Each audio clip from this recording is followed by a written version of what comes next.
to the stage.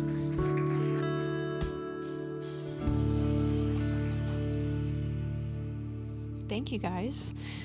I will be the first to say, if you came in looking for your cup of coffee that you usually have on a Sunday morning, Coy and our friend Nicole, who does our coffee, typically are gone. And so we were given one task, me, Mitchell, and Lonnie, just plug in the urn. And we did it, but we all did it, and we all unplugged it, and we all plugged it back in. So the coffee is not ready. And I apologize, but I actually think it's probably ready now. So if you want a cup of coffee, go out. But we had one task and we failed, so I'm sorry. But like Mitchell said, we have been, it's good? The coffee's good. Okay, the coffee's good. If you want coffee, I just have to say that because we had one job.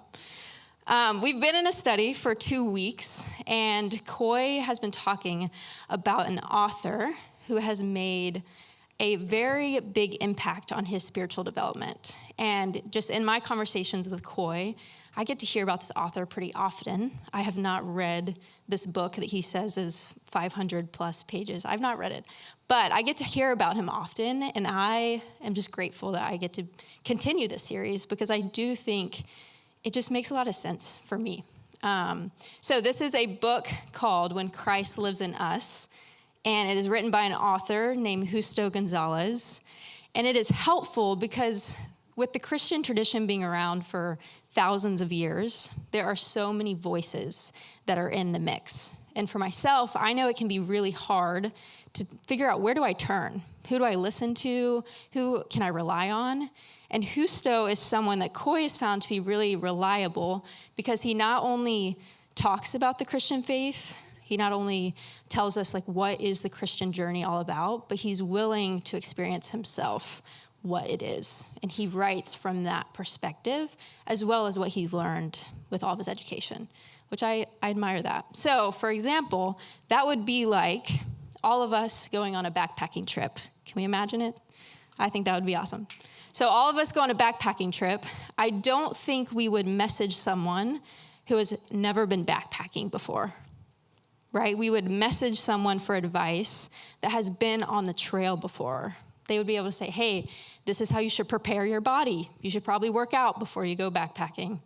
If not, you may struggle a little bit. These are the supplies that you should bring because this is what you'll need. They will say, this is the terrain. That will be what it'll be like. It'll be strenuous here. It'll be light here.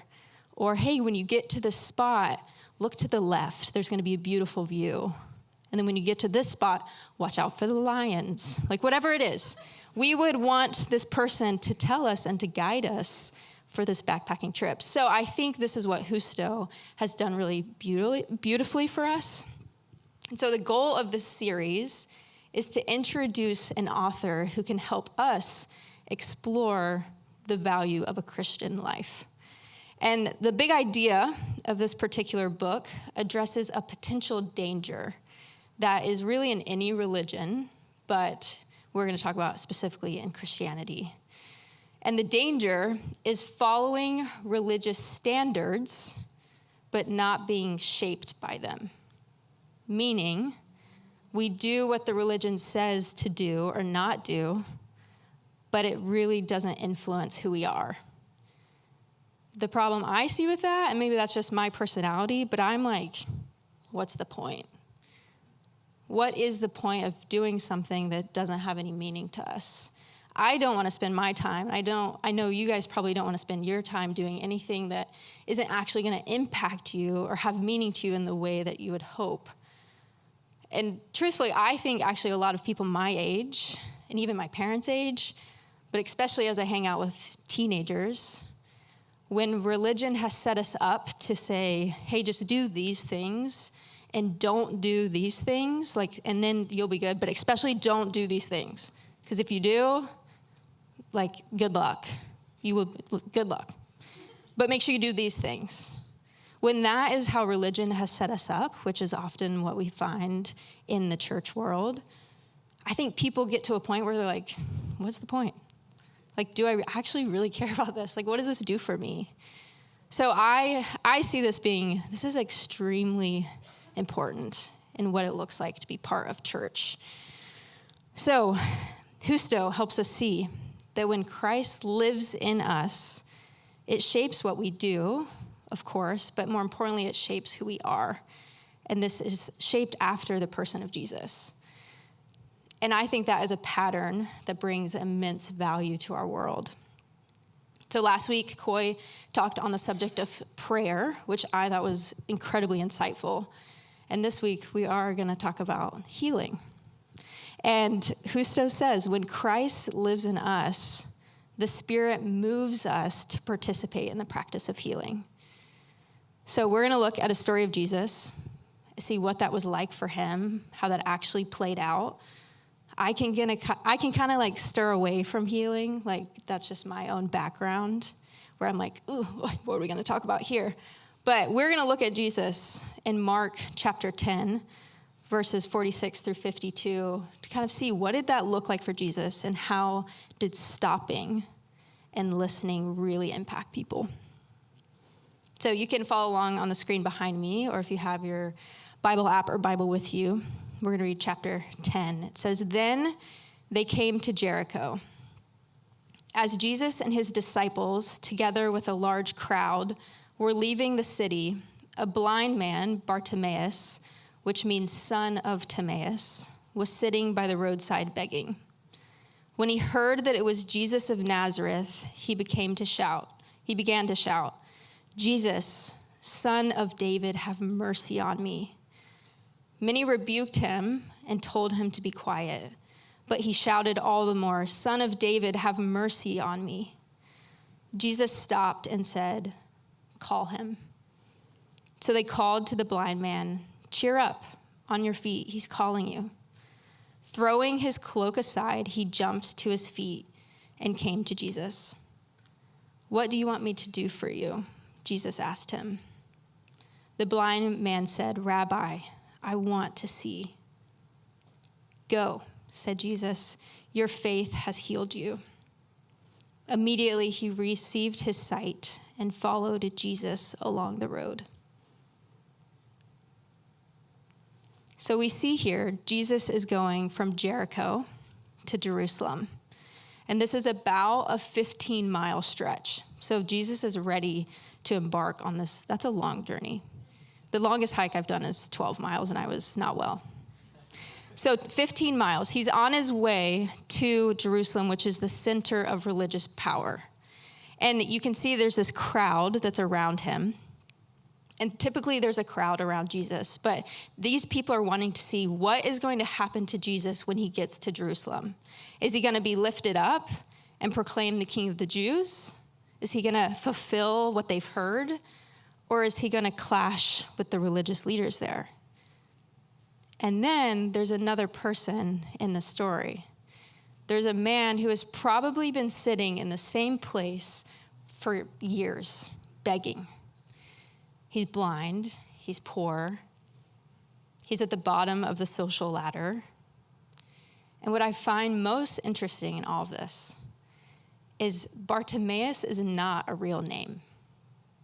It says in Mark, he is Bartimaeus. Not even his name is Bartimaeus, he is Bartimaeus.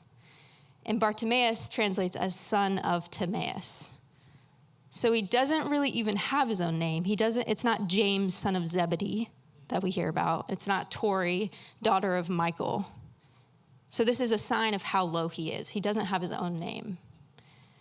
And then to make it worse, Timaeus means unclean. So he is called son of unclean. That's a horrible name. Like I cannot imagine being, well, I just hang out with a lot of middle schoolers. I can't imagine being a middle schooler being called son of unclean. That is a worse nightmare.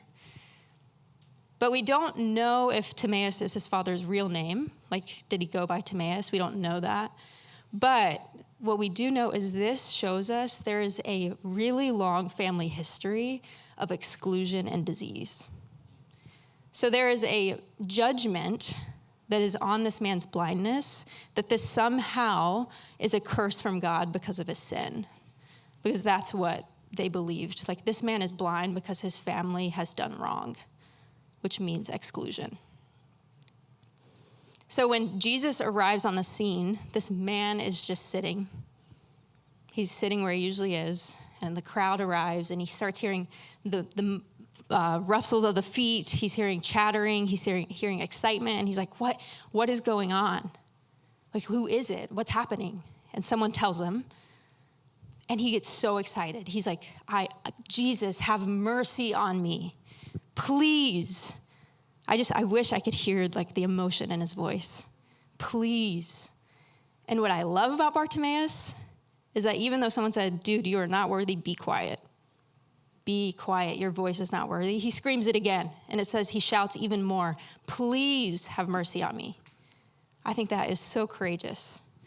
And in order for Jesus to hear the blind man speak, he has to stop. It says in verse 49, Jesus stopped and said.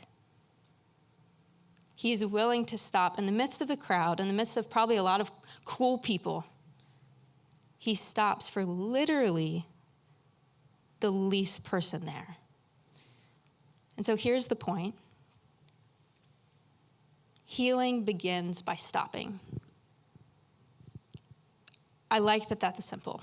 It doesn't feel like the biggest task in the world, but it also is really hard. Healing begins by stopping to hear the cries of people that are in need around us. Healing begins by stopping to get beyond the enthusiasm of a crowd, the excitement of a crowd, to notice I need to stop. Healing begins by stopping the flow of stream that just carries us from one thing to the next, like the crowd that Jesus was experiencing. Some may have stopped for Bartimaeus. I think we can probably relate to this. Some may have stopped and put a coin in Bartimaeus' cup. But I think Jesus' stopping is different. Jesus' stopping meant that he postponed his plans. He put his plans to the side. He put his goal to the side. And he stops to meet a need that unexpectedly confronted him. That's very different. So to be a healer like Jesus, I believe we must first stop and second, listen. This is where the miracle starts. Jesus stops despite his plan, and he listens despite everyone trying to hush this guy's voice. A major problem that I see and I experience myself as I believe we want to be a healing influence in people's lives, is our plans stop us from stopping. They stand in the way. They say, keep on going. And I don't know if you guys are right there with me, but my Google Calendar is full. And I know you moms. I know moms. Y'all are moving from one thing to the next. Also, if you don't use Google Calendar, this is my plug, because my calendar has beautiful colors, and I feel excited when I get to go to the next thing. So if you don't use Google Calendar, I can help you. That's all I say. But my Google Calendar, from the time I wake up sometimes, my eyes open, to the time after I eat dinner, I have somewhere to be. I have someone to see, places to be, somewhere to see. Is that what the saying is? But some of you may feel that. And if you do, you might say, like me, I wish I could slow down a little bit. This would be nice. I wish I could have some more space on my calendar. But what's important to see is Jesus had a plan to go to Jerusalem. His plans were good. So this is not a message that's like, everybody, you need to slow down and cancel all of your things. We're moving too fast. That's not what this is about. Jesus had a plan to go to Jerusalem, and we know, based off of the gospel story, that it was really important. There's a intentional path that Jesus took in his ministry that actually directed him straight back to Jerusalem. It was purposeful, it was intentional. He had an important plan.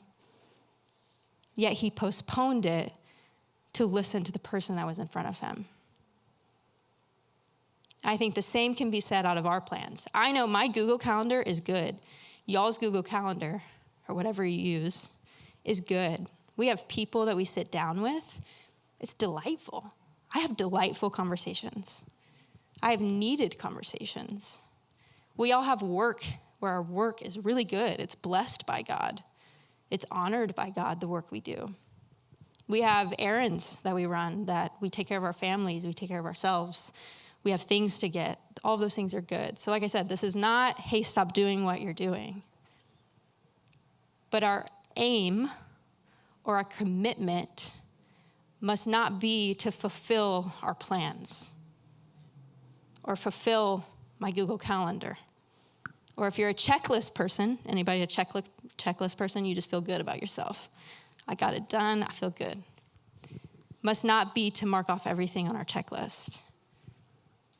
But instead, our aim is to serve and to follow the one who interrupted his own plan to pay attention to other people. And the real question that I think is very honest is what happens if we don't stop? And I say that it's honest because if I think about in my day, if I don't stop, what's going to happen? Truthfully, my day keeps going. That's the honest truth. If I just keep going, I'm going to go to all the things I need to go to. I'm going to meet with all the people I need to meet with. I'm going to go to bed at night, and my life isn't that affected. That's the truth, which is kind of sad, but it's real. But let me play this out in a different way. I don't know if you guys experience this, but I like to go walking around Lake Hollingsworth or around my neighborhood, or I'm from the mountains, so I like to walk, like hiking. I feel like I talk about hiking up here a lot. I don't know why. But you're on a path, let's say 4 to 6 feet wide, a sidewalk. It's not very wide. And I'm walking, and someone passes, like we're almost brushing shoulders. And I say, hello. Like I have a tone to, I'm like, hello. Sometimes I awkwardly wave. I'm trying to be nice. I am acknowledging this person. Hello. I'm excited. I'm like a golden retriever, I think. And I get the nastiest looks from people. Like I'm the strangest human for acknowledging their existence. I feel the rejection in my body right now as I talk about it. I am appalled sometimes at the reactions I get. Or I'm like, okay, I'm sorry. But I also was visiting a friend who lives out west, and we were on a hike one time. And after probably 12 times of me doing this, no one responds. I get nasty looks. My friend was like, Tori, we don't do that here. Like, stop. I think she was embarrassed because I'm a golden retriever. I'm like, hi. But that makes me sad. Like I can move on from that. Like I can. I don't go on walks just to say hi to people, so I'm okay. But if we think on a deeper level, if we don't stop to hear people's cries, like don't worry about me on my walks. I'm fine. If we don't stop to hear people's cries, we are missing the chance to participate in the practice of healing. And what does that mean if we don't stop? Yes, my life will go on, but people will continue to feel isolated. And y'all, like, we know that's around us. People will continue to believe they are the only person that they can trust. That there is no one that actually cares enough about them to stop and listen and actually care about what they're going through. And that's not just people like Bartimaeus that we can picture on the side of the road. That's not just them. That is us in here. That is us in our circles. Like people are isolated and we just go about our business. And we are missing it. But Jesus shows us that there is a different way of being. Jesus shows us that stopping and listening is actually what invites people into the healing presence of God that is within you. When Bartimaeus learns that Jesus had stopped, when he learns that, man, this guy just stopped, like, I wish I could see his reaction. Bartimaeus learns, Jesus has stopped for me. He leaves where he was, the place that he had sat for years, decades maybe. He leaves that and he runs towards Jesus. It says he leaps and he throws off his cloak. Was that all that he was wearing? We don't know.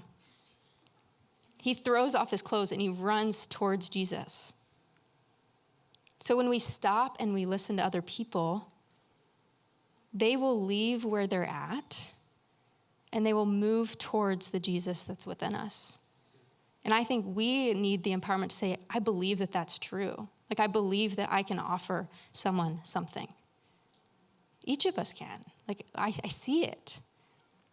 As I've worked in church ministry just for a little bit, I've experienced this in my connection with other people. And one person comes to mind in particular.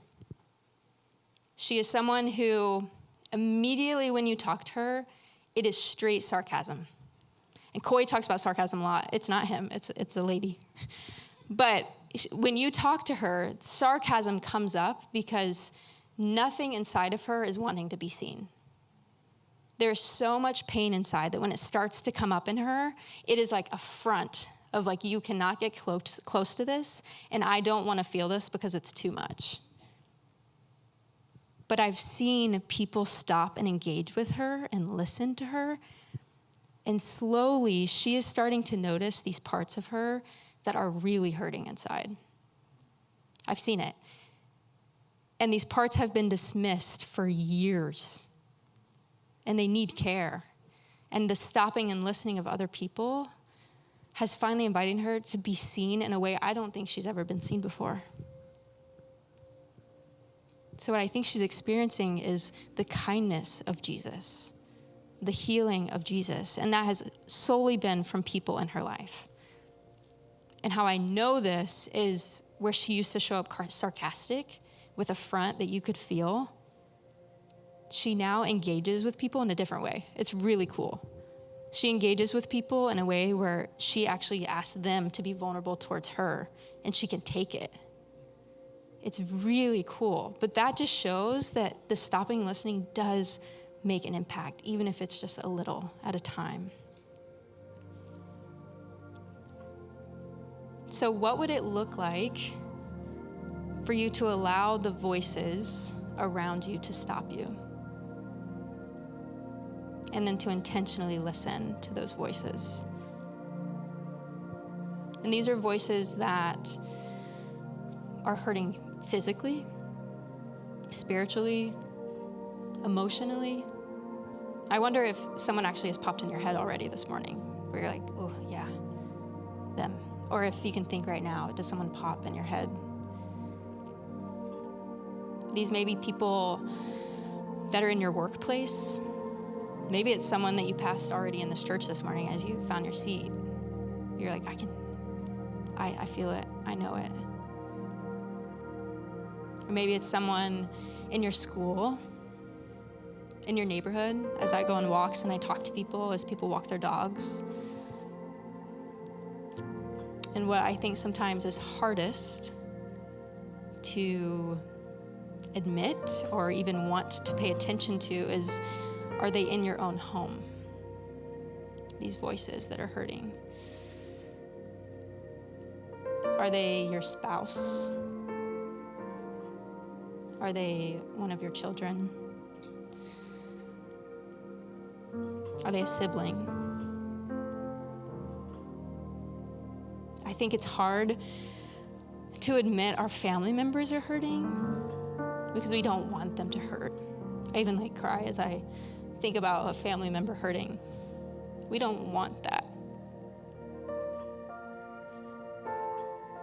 But are we slowing down enough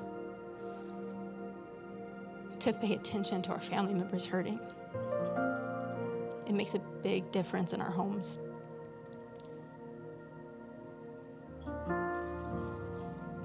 So slowing down, it takes practice. I played soccer growing up, and I coach middle school soccer now, and we don't just throw the whole game of soccer at a 12-year-old who's learning how to play. Or in my case, in high school, lots of girls that were 15 and 16 that had never played before, which is funny. We don't throw the whole game at them and expect them to do it well. We learn one skill at a time, and that's with anything. So here, as we practice, what does this look like to stop? This is one skill I want to give you so that we practice this, and then once we can notice and and get good at this, then we add another element, and then we continue to learn the game. That's how soccer was for me. I never got that good, but I invite you to start with this one thing, and this might be a little counterintuitive. It was to me kind of when I was writing this, but I want you to actually begin to notice what moves you away from someone. Because if we're not naturally good at moving towards someone, which I'm not, I don't know if any of us are, can we notice what moves us away so that maybe in the future we have the opportunity to move towards on purpose? And the way I've noticed that in myself is, can you notice when you enter a conversation with someone or you enter someone's presence, like does your stomach start to get squirrely? Like something's going on in here. Can you notice it? Or when you are talking to someone, can you notice when your face is like wanting to turn? And you know when you're in a conversation for too long and you're like looking around for who can save me. Like, can you notice that? Your body wants to turn out of it. Or can you notice when you are wanting to move towards someone, but you don't really know what to say? I think I hear that a lot, is I see that this person's hurting. I see that there's something's wrong, and I have the opportunity to move towards, but I don't know how to care for them. I don't know what they need. I don't know what to do. So then we move away because we feel uncomfortable. So can we start to notice that squirrely, uncomfortable, I don't know how to do this feeling? Because if we can start to notice that, like I said, we can then intentionally say, no, this is a moment where I can listen to that and actually choose to move toward. And in that, I can stop, I can listen, and I can open myself up to what this may bring, both for myself and for this person. In our context today, there are a lot of Bartimaeuses. We all are a Bartimaeus at some point. You might be right now. And our world chooses to just keep on going about our business. But I think what Justo is trying to tell us, and what I have experienced in my own life, is as Christ lives in us, we can't not stop.